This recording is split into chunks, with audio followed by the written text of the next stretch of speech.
Rasulullah itu paling paham sama istrinya, Bu. Mana istrinya yang pencemburu, mana istrinya yang enggak cemburu. Pernah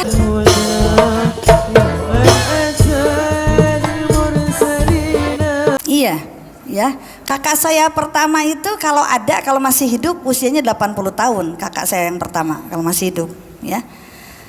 Makanya namanya Luciana Salosina. Dan ibu saya suka dengar tuh dulu. Ibu kalau ngomong, berapa anaknya? Alhamdulillah Allah ngasih 12. Oh kalah, saya 14, bangga. Kalau sekarang Masya Allah ya, ditanya anak tuh malu kalau banyak. Berapa? 2 aja saya mah cukup, pusing. Punya anak banyak, belum biayanya, belum makannya, belum kuliahnya. Udah dah 2 aja gitu ya. Emang kamu berapa? Saya mah 5 gitu. Sambil malu saya mah 5. Banyak ya saya ya. Iya lagian laki lu mah rajin 5 gitu ya. Enggak ada tuh kebanggaan sekarang punya anak banyak. Nah, padahal nih kata Allah apa, Bu? Masya Allah ya. Kita melihat dalam Quran surat 52 ayat 21 yang tadi saya bacakan. Ya. Dan orang-orang yang beriman beserta anak cucu mereka yang mengikuti mereka dalam keimanan, kami pertemukan mereka dengan anak cucu mereka di surganya Allah. Masya Allah. Di dalam surga kita nanti ketemukan sama anak cucu kita. Ya. Kami tidak mengurangi sedikit pun pahala amal kebaikan mereka. Setiap orang terikat dengan apa yang dikerjakannya. Tuh ya. Jadi kita akan dikumpulkan, Bu, di surganya Allah bersama anak-anak kita, cucu keturunan kita. Amin ya Rabbal alamin ya. Tapi kalau cuma 2 kan ya Bu ya, 2 terus masing-masing anaknya 1. Sekeluarga kita cuma 8 ya, atau cuma 6. Ya kan? Masya Allah. Jadi bagaimana yang namanya dalam berkeluarga, kita akan terikat dengan suami, dengan anak. Mereka lah yang akan menjadikan kita ini dihantarkan oleh Allah ke surga atau ke neraka. Itu semua terpetak langsung kepada anak-anak keturunan kita, ya. Maka dalam hal ini tentu saja kebanggaan bagi kita para perempuan adalah ketika mendapatkan apa, Bu? Ya. 4 tanda kebahagiaan seorang istri yang solehah, punyanya istri yang solehah, anak yang baik, ya, kemudian saudara-saudara yang soleh, rezeki yang juga didapatkan secara baik. Masya Allah. Senang nggak Bu kita ya? Senang. Kita jadi tabungan para suami. Para suami itu punya istri yang solihah, yaitu ibu-ibu semua solihah semua ya. Wajah-wajahnya terlihat tanpa dosa. Ya, Masya Allah ya. Kalau lagi tidur tenang walaupun mangap, Masya Allah ya. Solihah semua, luar biasa ya. Iya. Nah, dalam hal ini tentu saja yang membangun sebuah keluarga itu memang gampang. Yang susah itu apa, Bu? Merawatnya. Kita beli bunga, seneng bunga mawar ya, disiramin setiap saat. Tiba-tiba layu, mati. Aduh, ini gimana kok baru sebentar udah mati. Sedih hati kita, betul nggak? Tapi waktu membelinya seneng, berbunga banyak. Tapi begitu dirawatnya ternyata dia mudah mati. Nah, begitu juga berkeluarga. Pertama kali membangun keluarga, bahkan dengan si dia yang diidam-idamkan, doa sama Allah, ya Allah, saya emang nggak mau ke lain hati selain sama dia. Sampai puasa 40 hari 40 malam. Waduh, gak buka-buka ya. Kemudian sampai sholat tahajud, belum waktunya udah tahajud. Saking kepengen ya. Nah, tapi begitu menikah bagaimana? Ternyata tidak seindah yang diperkirakan. Bahkan sekarang kita melihat kasus yang viral ya, Bu. Masya Allah, yang lagi selingkuh, istrinya lagi umroh, suaminya berzina dengan pacarnya, lagi berzina, disetelin murotal. Masya Allah ya, naudzubillah. Tidak seindah yang mereka bayangkan sebetulnya. Betul gak, Bu? Pernikahan itu seperti roller coaster. Dia kadang lurus, habis itu nyungsep dulu, bangkit lagi ke atas, ya, lurus lagi, nyungsep lagi. Seperti itulah kehidupan dalam pernikahan. Makanya wajar kalau kata Allah, pernikahan itu harus punya visi dan misi. Visi manusia dalam pernikahan itu adalah melangitkan kehendak manusia kepada Allah. Karena manusia yakin, fa idza salaka ibadi anni fa inni qarib ujibu da'wati idza da'an.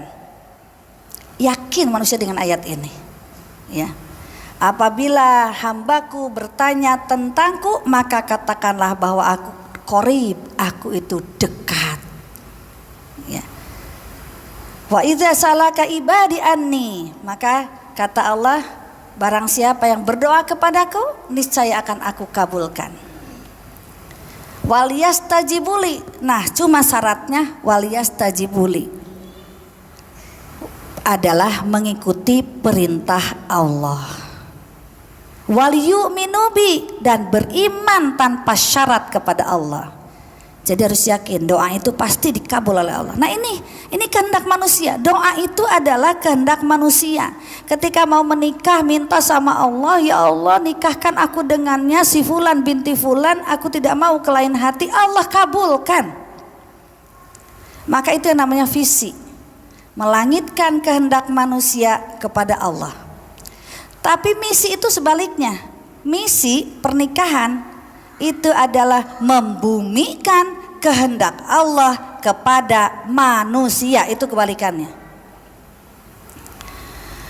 Apa misi Allah kepada manusia? Membumikan kehendak Allah kepada manusia apa?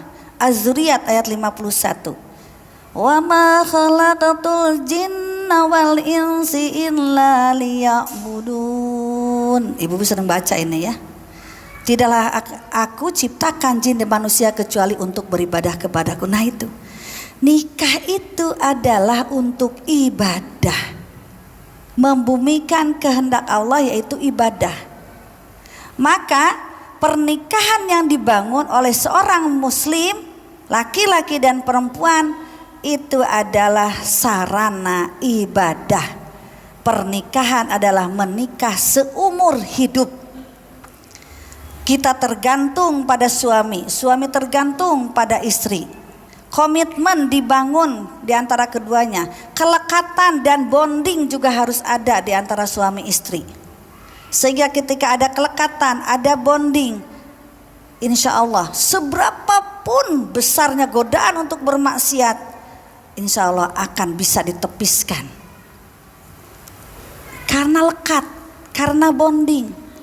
Suami istri tidak saling berlomba untuk hal-hal dikenal sama orang, menjadi saingan, tapi mereka saling bekerja sama. Karena kata seorang ulama, Hasan al-Banna, pernikahan itu adalah sebuah a'matul hayal, almatul hayat, amal sepanjang umur hidup kita. Kita ngasih senyum sama suami, Masya Allah, tercatat satu pahala. Kita nyodorin minum sama suami, itu tercatat satu pahala. Ini nih yang kadang belum nyampe ke anak-anak Gen Z sekarang ya. Manja banget sih suami mesti diambil-ambilin minum. Oh, gitu kan? Kenapa orang tua kita mengajarkan begitu? Berikan suamimu minuman, karena itu adalah nilai satu pahala. Bahkan seorang ulama besar Abdul Azam di Afghanistan, beliau ketika pergi dengan istrinya ke sebuah hotel, nyampe di tujuan suami istrinya langsung otomatis ngambil minum. Tapi segera disusul oleh Abdul Azam, kemudian dikatakan kepada istrinya, biarkan aku yang mengambil sendiri. Aku tidak ingin amalku direbut olehmu. Nah itu pas sampai ke horetnya begitu. Karena nggak ada bu hadisnya. Wahai para istri, mencucilah kalian, ngepellah kalian, masaklah kalian. Ada nggak bu? Nggak ada.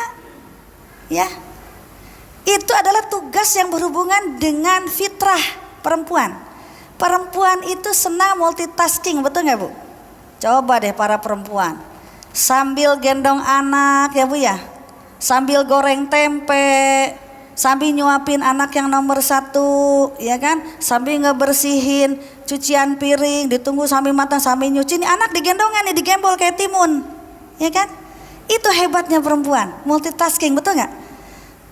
Bapak-bapak nggak ada yang kayak gitu, jarang Bu kayak gitu, ya. Karena memang Allah menciptakan laki-laki berbeda dengan perempuan, nggak ada yang sama. Jadi kalau emansipasi perempuan itu bukan untuk sama rata, bukan. Emansipasinya seperti Ummu Salamah. Ketika sedang pengajian begini dengan Rasulullah, Rasulullah menjelaskan tentang bagaimana keutamaan-keutamaan keluarga muslim, nyelutuk Ummu Salamah. Wahai Rasulullah, aku ingin bertanya, silakan, apa yang ingin kau tanyakan?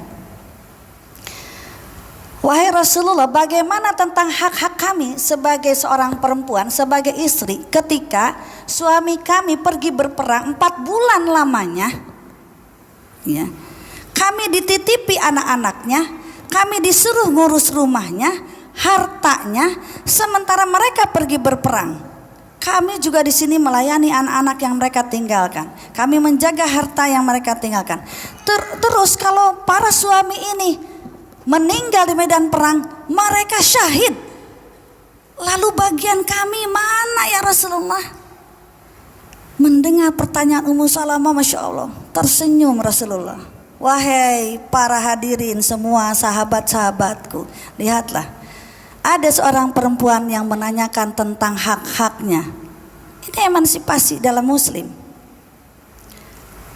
Ummu Salamah, ketahuilah, ketika engkau menjaga anak-anak yang ditinggalkan oleh suamimu dan engkau ridho, engkau ditinggalkan harta yang ditinggalkan oleh suamimu dan engkau ridho, engkau ikhlas menjalani itu semua, dan engkau meninggal, insya Allah engkau sejajar dengan orang-orang yang syahid.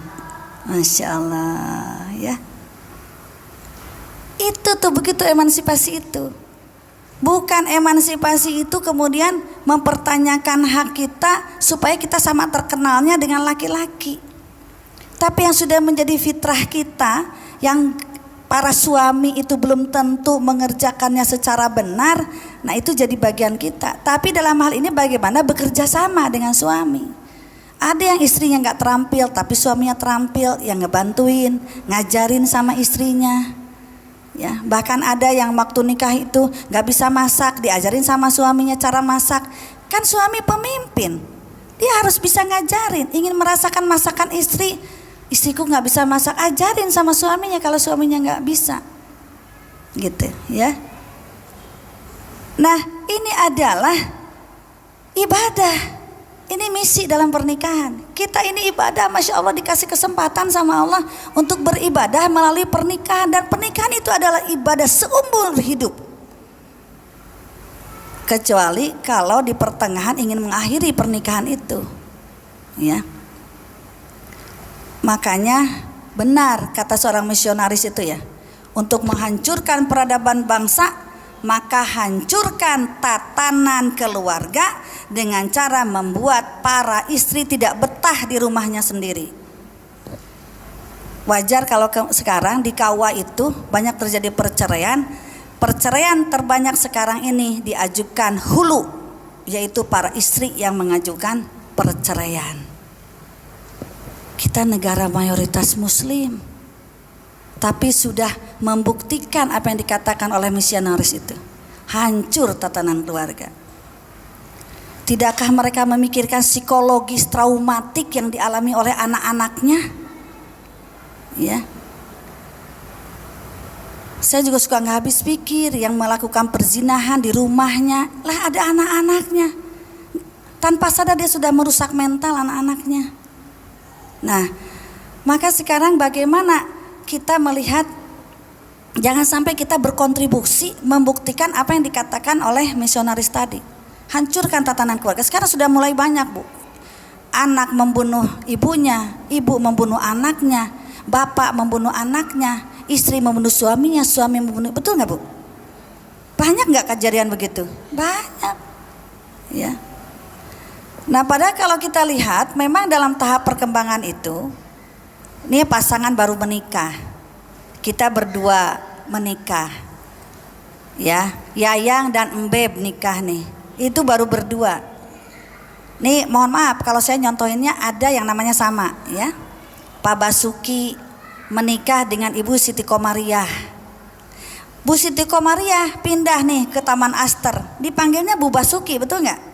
Nggak ada yang tahu nama Bu Siti Komariah. Tuh perempuan mah hilang namanya. Ya, Bu Siti Komariah, oh ya panggil saja saya Kokom. Nah, Bu Kokom gitu. Oh tapi kita taunya Bu Basuki. Ada apa paket juga nyampainya Siti Komariah yang mana ya? Oh ini mana nomornya Pak Basuki. Nah gitu ya. Karena saking cintanya Pak Basuki dengan Ibu Kokom, punya anak namanya Baskom. Nah, dipanggilnya apa tuh si Bu Kokom?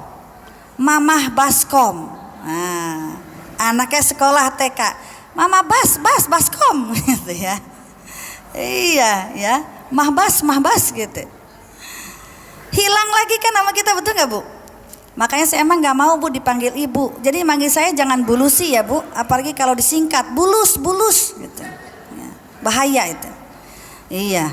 Apalagi kalau saya ketemu sama mertuanya anak saya tuh. Ya besan saya tuh namanya Bu Tuti. Waduh, bahaya ya. Tapi emang kodarullah, ya kodarullah tuh saya itu. Saya punya 4 besan. Anak yang belum nikah cuma anak nomor 5 ya, masih skripsi. 4 besan nih Bu, namanya unik-unik. Ya Allah, begitu Allah takdirkan ya. Nomor 1 itu besan saya namanya Sukartilah almarhumah tuh. Nomor 2 Ibu Tuti. Nomor 3 ada yang normal Ibu Evi. Nomor 4 Ibu Tuti. Tuh, Ibu Dugiati. Coba Bu gimana? Dari mana Bulus? Dari pasar Butut. Beli apa? Buah busuk. Sama siapa? Buduk. Ya. Aduh, bahaya banget itu ya.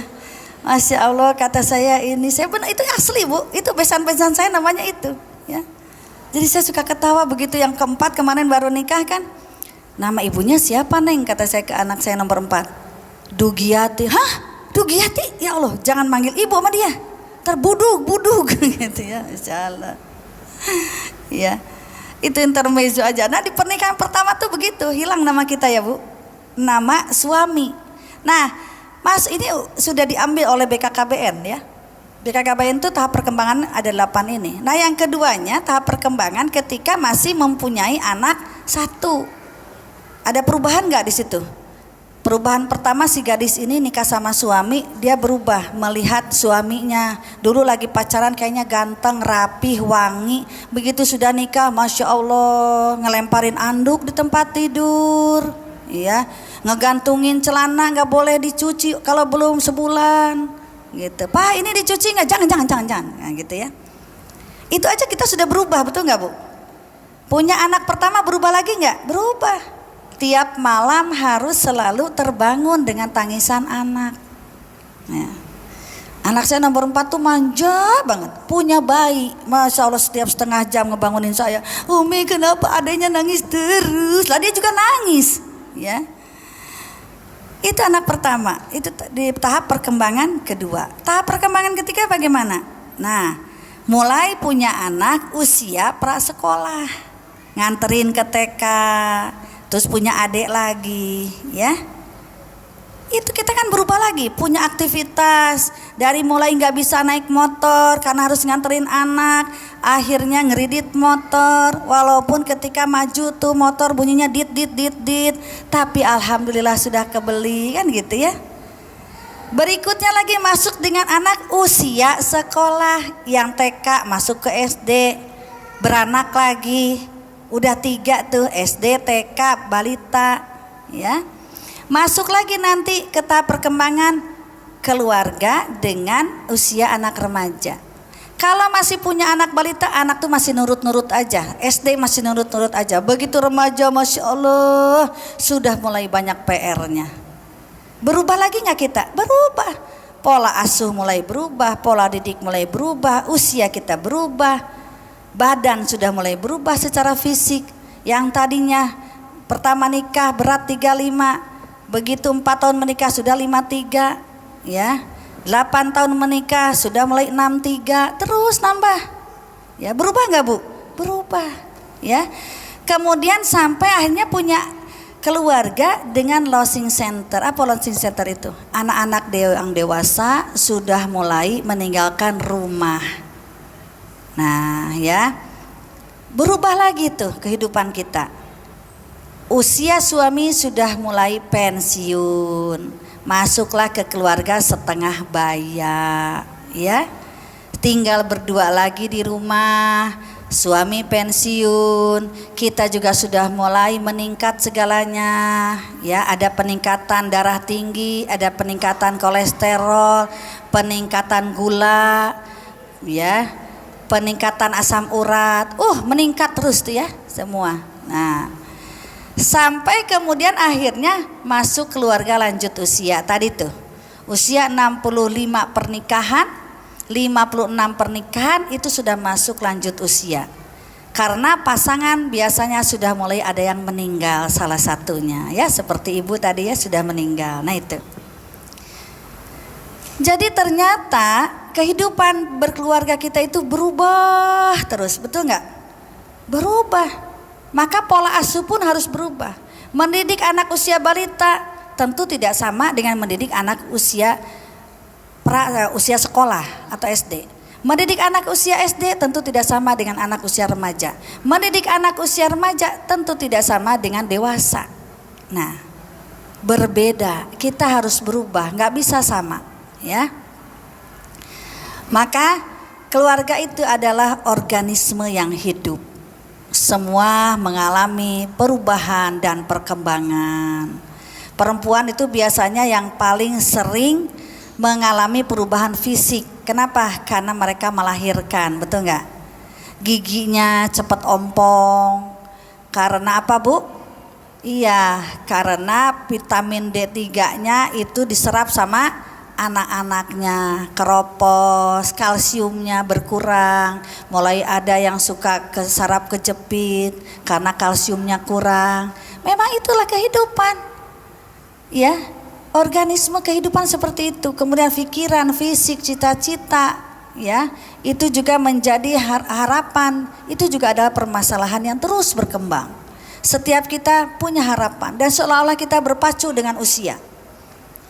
Saya menciptakan buku itu waktu Covid kemarin ya Bu ya. Saat usia saya waktu itu sekitar 52 tahun. Ya, jadi saya menelurkan buku pertama kali solo saya itu di usia 52 tahun. Ikut kelas emak-emak usia 51 tahun, ya. Dan sekarang usia 56 tahun, insya Allah saya ada 4 buku. Ya baru 4 buku ya, baru 4 buku dan buku antologi itu sudah banyak. Ada 8 antologi buku, ya. Sama kita akan merasakan usia saya sudah segini, ya Allah saya nggak tahu kapan diambil olehmu, ya Allah saya harus punya karya. Jadi yang saya ini kan saya hanya bisa menulis, buku itu tidak akan pernah hilang, dia akan ada cetakannya, orang akan membaca. Biarlah saya meninggal tapi orang membaca karya saya melalui buku dan media-media online, ya. Saya tidak ingin meninggal dalam keadaan tidak punya karya gitu. Jadi saya bertekad harus punya karya, tapi saya bisanya menulis. Jangan kita kalah sama seorang perempuan di Jepang yang bernama Toyobo. Ini merosot terus Mas. Ya, Yakamoto Toyobo. Beliau itu menulis di usia 90 tahun. Kemudian meninggal di usia 105 tahun dengan menghasilkan 100 buku tunggal. Itu yang membuat saya tekad nulis. Ya Allah, saya ingin nulis kayak dia. Dia 90 tahun saja masih bisa nulis. 105 tahun dia 100 buku yang dihasilkan. Karena kita harus karena hidup kita berkembang terus dan kita nggak pernah tahu kapan usia berakhir. Kita hanya berharap ya Allah beri saya kesehatan, ya, beri kita kesehatan. Jadi setiap hari, setiap detik kita ini mengalami perubahan dan perkembangan. Daya ingat mulai menurun, ya. Kemudian pendengaran mulai menurun. Begitu pula suami kita, berguguranlah rambut di depannya sehingga mulai botak. Nah, saya bilang itu berarti suami-suami yang selalu melihat masa depan. Nah, ada yang botaknya di tengah, itu insya Allah suami-suami yang selalu melihat masa kini. Gimana Mi kalau botaknya di belakang? Berarti dia selalu melihat masa lalu. Itu kan perubahan-perubahan yang kelihatan secara fisik ya Bu. Botak, buncit tuh biasanya bapak-bapak ya, tambah malas olahraga. Kita juga nggak kalah hebatnya, sama kita juga ya, kerutan mulai terlihat di mata, di bawah mata. Aduh, kayaknya nggak rela skincare yang semahal apa yang bisa membuat saya tidak terlihat keriput. Nah ya, Masya Allah. Nah ini adalah sebuah perubahan-perubahan. Nah yang jelas adalah jangan selalu mau dipahami oleh pasangan, tapi kita pun harus memahami pasangan. Karena konon kalau pakai ilmu otak, perempuan ini kan punyanya hormon oksitosin, laki-laki punyanya hormon testosteron. Hormon laki-laki, oksitosin hormon perempuan. Nah ini biasanya ketika usia 50 tahun, oksitosin itu sudah mulai berkurang. Tetapi masing-masing perempuan punya juga hormon testosteron, tetapi dia mengendap, begitu segitu-gitu aja jumlahnya. Ketika usia 50 tahun, oksitosinnya berkurang, kan tapi testosteronnya ada. Maka testosteronnya yang biasanya lebih muncul di para ibu-ibu. Biasanya ketika sudah semakin tua, usia 50 tahun ke atas, para perempuan menjadi jauh lebih berani, jauh lebih galak, dan biasanya jauh lebih cerewet ya. Yang kadang-kadang ini kurang dipahami oleh orang-orang sekitarnya. Tambah tua si mama itu tambah nyebelin. Gitu ya. Masa naruh kacamata barusan masih nanya juga ke kita, terus kita disalahin. Mama tadi di sini, naruhnya mama di sini. Siapa yang ngeliat? Siapa yang mindahin? Begitu dia buka tas, ada di sini kacamata mama, gitu ya. Itu perempuan tuh Bu, begitu. Kalau laki-laki bagaimana? Kebalikannya. Dia tadinya testosteron, oksitosinnya juga ada, tapi testosteronnya semakin lemah. Nah oksitosinnya mulai mendominasi. Maka biasanya para laki-laki di usia 50 tahun ke atas susah banget ditinggalin istri. Suami istrinya baru gak kelihatan sedikit aja, mana si mama? Mama kemana? Kok gak kelihatan? Mamahnya ada di lantai atas. Apa lagi jemur di sini, gitu ya. Nyari melulu, manja banget ya. Karena oksitosinnya sudah mulai aktif gitu. Nah maka kalau kita menyadari itu, pahami pasangan kita, nggak usah kesel, ya. Emang nyebelin, tapi ya udah, kan cuma dia yang ganteng, cuma dia satu-satunya milik kita, betul nggak? Ya, dibuat asik aja. Kalau dia lagi nyebelin, bilang aja, ya. Papa sekarang makin tua makin nyebelin tahu, ya. Tapi aku makin cinta sih, soalnya nggak ada lagi yang aku cintai selain papa, gitu. Iya dong Bu, ya. Makanya pahami dia. Kadang-kadang kita harus jalan juga berdua, walaupun cuma sambil jalan juga udah mulai susah, nggak apa-apa. Sambil katakan, "Pah, I love you, you love me, I and you lap-lapan." Gitu ya. You belong to me, I belong to you, you and I pa belong, gitu ya. Iya, kalau udah tua mah kita jadi TTM ya Bu, teman tapi mesra. Nah, kadang-kadang juga TTR, teman tapi ribut. Rasulullah itu paling paham sama istrinya Bu. Mana istrinya yang pencemburu, mana istrinya yang enggak cemburu. Pernah bahkan suatu kali ada istri Rasulullah tuh sedang ada di satu rumah istrinya. Datang istri yang satu ngirim makanan. Maksudnya baik kan, supaya bisa dimakan oleh Rasulullah dan oleh istrinya. Tapi ini istri yang sedang bersama Rasulullah itu dengan sengaja nyenggol tangan si istri yang bawa makanan, prang, jatuh tuh piringnya. Ya. Apa kata Rasulullah kepada pelayan? Bereskan saja, ibumu sedang cemburu, gitu. Jadi rupanya nih perempuan ini cemburu, tapi istrinya Rasulullah tuh cemburu, tapi Rasulullah tuh paham bahwa istrinya sedang cemburu, gitu ya. Jadi paham. Bahkan Rasulullah tuh tahu kalau Aisyah marah, bahasanya beda, gitu. Ya, aku sangat tahu bagaimana keadaan istriku. Kalau sedang baik-baik saja, maka akan mengatakan demi Tuhannya Muhammad, gitu. ya. Tapi kalau sedang marah, demi Tuhannya Ibrahim, gitu Bu. Marah aja begitu Bu, nggak pakai maki-maki, brengsek lu, dasar lu, nggak pakai begitu, ya. Tapi demi Tuhannya Ibrahim, ya Rasulullah, tuh, suaranya naik sedikit, gitu ya. Terus pakai demi Tuhannya Ibrahim. Itu saking fahamnya Rasulullah kepada istrinya, Masya Allah ya Bu. Jadi suami istri harus saling memahami, bukan saling menuntut. Dia harus seperti apa yang kita mau atau kita harus seperti apa yang dia mau. Tapi saling faham, memahami. Seperti halnya konsep rukun persaudaraan. Rukun persaudaraan itu pertama adalah ta'aruf, saling mengenal. Yang kedua adalah tafahum, saling memahami. Nah begitu suami istri itu saling memahami, supaya takaful, seia sekata, senasib sepenanggungan. Rasa dukamu adalah dukaku, rasa senangmu adalah senangku, ya. Uangmu adalah uangku, uangku bukan uangmu. Nah ya. Iya Bu, uang kita mah uang kita, ya. Iya. Jadi kalau suami bilang, mah minjem, dah nggak usah minjem, sodako aja nih. Insya Allah si bapak nggak bakal ngebalikin, soalnya kalau pinjem, ya. Ibu-ibu ada Bu yang dipinjam sama suami mah, pinjam dulu 200.000 terus dikembaliin? Jarang kayaknya, ya. Makanya sedekahkan saja kepada suami, ya. Itu seperti halnya Hindun dengan Abu Sofyan. Hindun tuh ngadu sama Rasulullah, ya Rasulullah, Sofyan itu pelit banget. Tapi kalau aku lagi punya uang, dia bilang pinjam sama aku.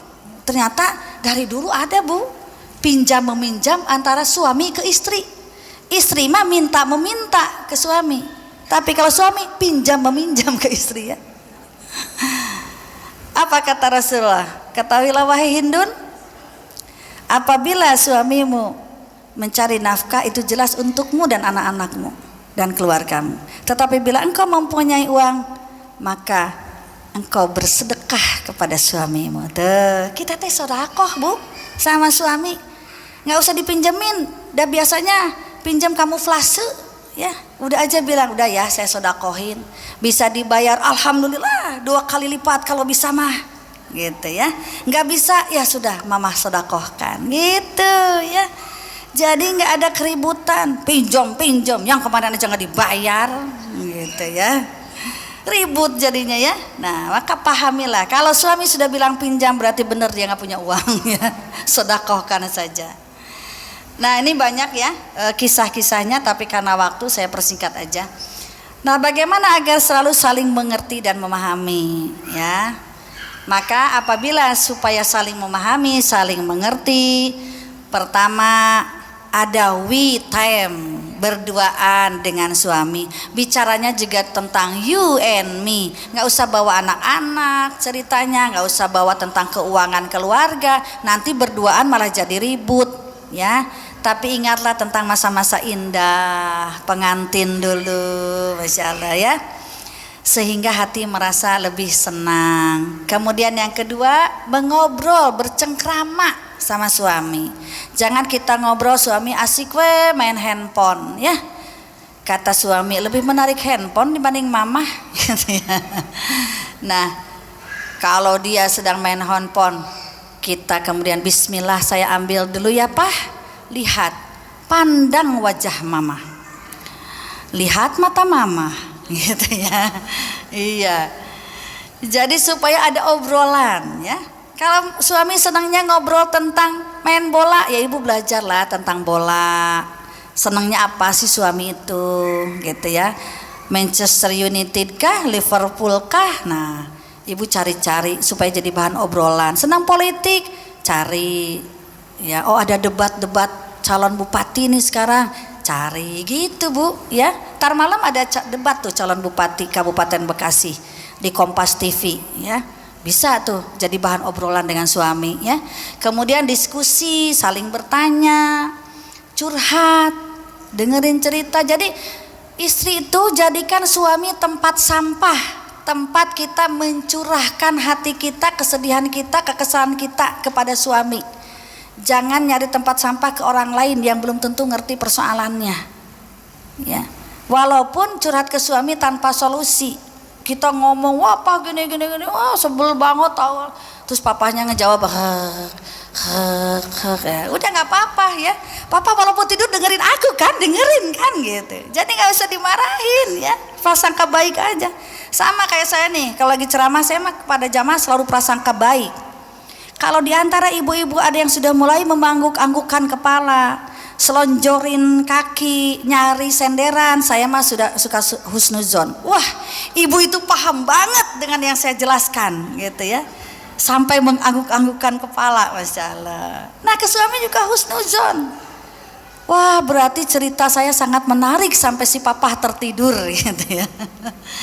Kemudian memuliakan istri, tampil secara cantik, wangi, baik ya di depan suami itu boleh banget, Bu.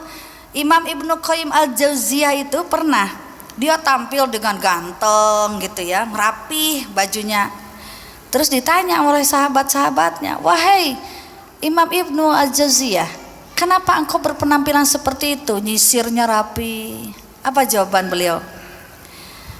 "Aku ingin berpenampilan baik di depan istriku, sama seperti halnya aku ingin melihat istriku berpenampilan cantik di depanku."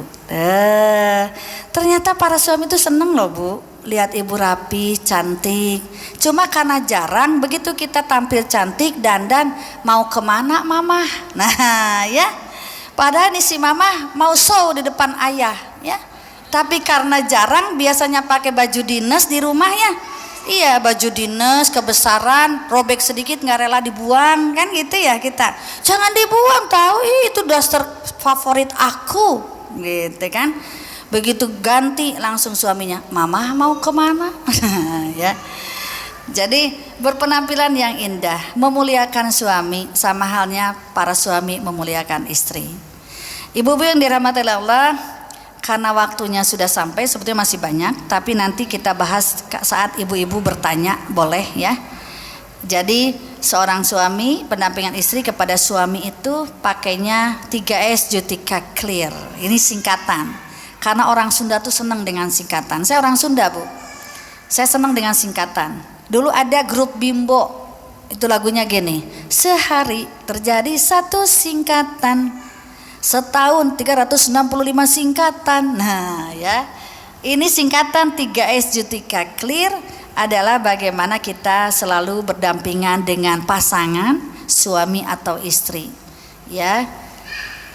Selalu menumbuhkan rasa kasih sayang, mawaddah tuh gairah ya, seneng, hasrat itu mawaddah, kasih sayang. Rahmah itu kasih sayang ya. Kemudian sabar, meningkatkan kesabaran, sabar dalam setiap fase pernikahan. Dan yang terbesar adalah ketika dalam fase launching center, ketika kita masih tinggal berdua, hidup terasa sepi, anak-anak sudah punya rumah sendiri, kehidupan sendiri. Nah, kesabarannya harus jauh lebih banyak. Dan pada masa anak remaja, nah ya, itu juga butuh kesabaran atau effort yang tinggi. Kemudian jujur sama pasangan, jangan sampai ada yang disembunyikan. Kemudian menjadi pasangan yang teliti, hartanya didapatkan dari mana. Jangan asal seneng aja nerima duit, tapi tanya, ini uang sebanyak ini dari mana, halal atau tidak. Jangan sampai yang haram itu mengalir dalam tubuh kita ya. Kemudian teliti, peka ya kepada pasangan. Dan yang terakhir tentu saja komunikatif. Nah, komunikatif itu clear ya. Jadi fokus, kalau sedang bicara dengan pasangan kita harus fokus, jangan kemana-mana. Lagi ngobrol sama dia, ya udah ngobrol sama dia, jangan pikiran kemana-mana ya. Tapi fokus, sama dengan mendidik anak, kita juga fokus pada saat sedang melayani anak. Anak sedang ngobrol, anak sedang curhat, kita fokus, abaikan handphone, taruh dulu, ngobrol dulu yang benar gitu ya.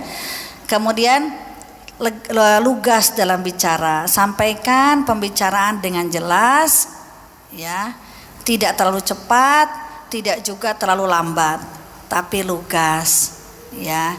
Kemudian jangan takut sama suami. Kalau ada masalah ungkapkan, ada yang tidak senang ungkapkan, ya. Dan yang terakhir tentu saja cari waktu yang tepat untuk bicara ketika ada masalah yang mengganjal. Insya Allah ya. Mudah-mudahan kita semua dalam setiap fase perubahan rumah tangga ini senantiasa bisa menjaga